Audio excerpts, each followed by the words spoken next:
За юу байцгаан залуучууд бүсгүүчүүд Арлын Японоос загваа мэджилж байна. Энэ удаа 1987 онд Япон улсад нэлээд шуугиан тарьсан гэмт хэргийн тухай болсон бодит явдлыг танилцуулъя. 1987 оны 9 сарын 25-ны өдөр цагдаагийн газар нэг эмэгтэйгээс дуудлага ирсэн. Намайг авраарай, туслаарай гэд дуудлага ирсэн ба. Цагдаа нар түргэн шуурхай арга хэмжээ авч хакад галт тэрэгний буудлын дээрээс эмэгтэйг саадуулж бүрэн хамгаалтанд авсан байна.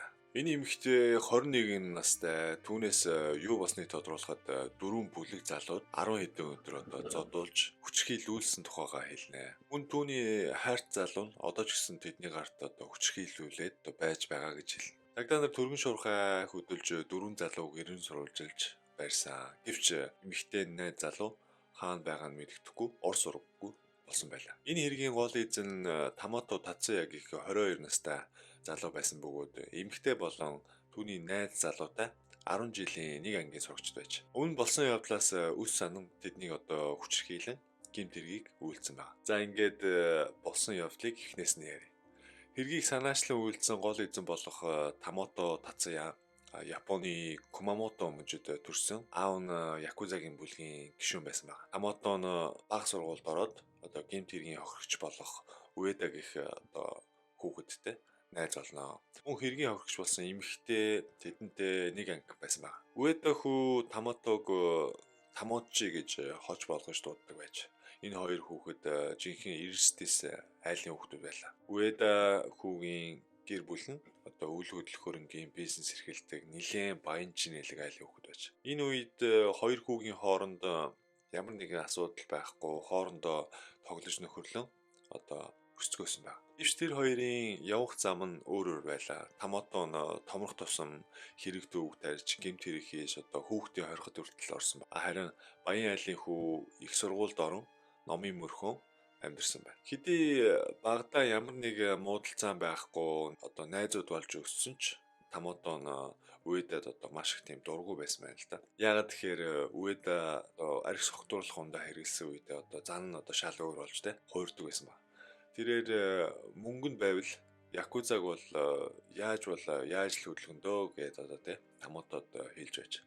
Тамотогийн аав нь Якуза байсан болохоор энэ үгэнд нүүсэн занал хийлж явдаг байсан байна л да. Үүнээс хэсэг хугацааны дараа Тамото нь 3 залуудаа нийлэн маш аюултай төлөвлөгөө боловсруулсан. Энэ төлөвлөгөө нь Уэда ангийн найзаагаа барьцаалан аав ээжээс нь мөнгө нэхэмжлэе гэсэн санаад ирж. Түүнийг хэрэгжүүлэхээр болж 35 настай нэг залуу, 20 настай 2 залуу нийтдээ дөрүүлээ хэрэгжүүлэхээр болж тухайн үед бүгд тийм тогтсон ажилгүй их хэмжээний мөнгө нэг дор олъё гэсэн бодлоор хамтарсан байна. Тамотон тухайн үед өөрөө 22 настай байсан байна. Тэгээд тэд Уэдаг хайж гисэн байна. Тухайн өдөр нь болохоор 1987 оны 9 сарын 14-ний өдөр. Уэда нь аавынхаа машиныг ааваас аваад найз охинтойгоо гадуур зугаалахаар гарсан гэдгийг хин нэгнээс сонсон байна. Тэгээд дөрвөн залуу машин түрээслэн ардаас нь хайж гисэн байна.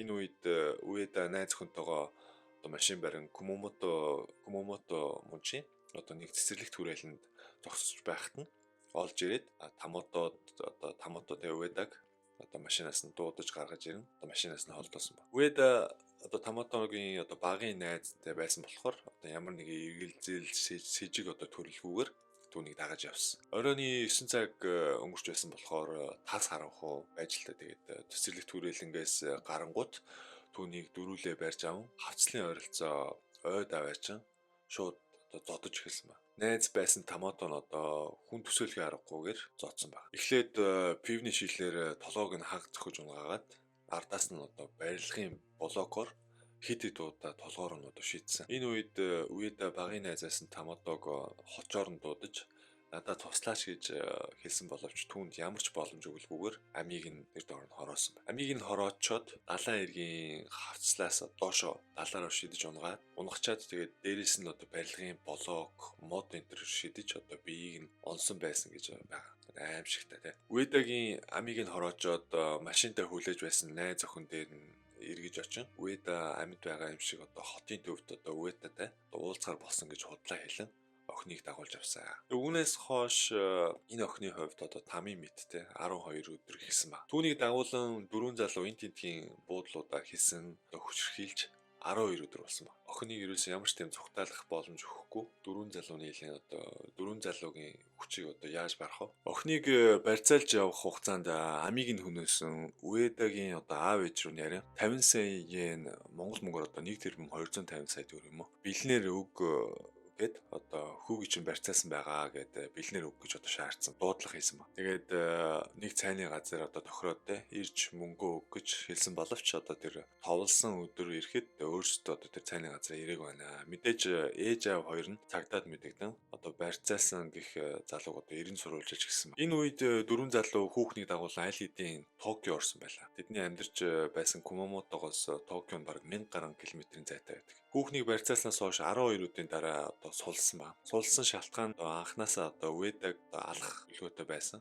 Энэ хүүхнийг ямар ч одоо тийм алах төлөвлөгөө байгаагүй болохоор сулсан ба. Мэдээж хүүхэн шууд цагдаад мэдэгдэн уучраа хэлж дөрвөн залууг 90 сурвалжилж нэх удалгүйгээр барьж авсан. Эдгээр дөрвөн залууг барьж авснаас хойш одоо тэгээд одоо шүүх хурланд болж одоо хин зохион байгуулсан, хин удирдсан гэдэг одоо бүгдээс нь мэдүүлэг авахд Тамото өөрийгөө өмөрж би хэргийг сэтэж удирдаагүй тэдний эрхэнд автсан гэж хэлсэн ба. Харин нөгөө гурван залуу Тамотог хэргийг сэтэж санаачлан Уэдаг одоо хороосон гэж хэл. Ингээд шүүхээс Тамотод цаазын ялгаа цуг явж байсан 35 настай залууд насаар нь хорих ял 20-той 2 залууд 20 жилийн хорих ялгаанаас.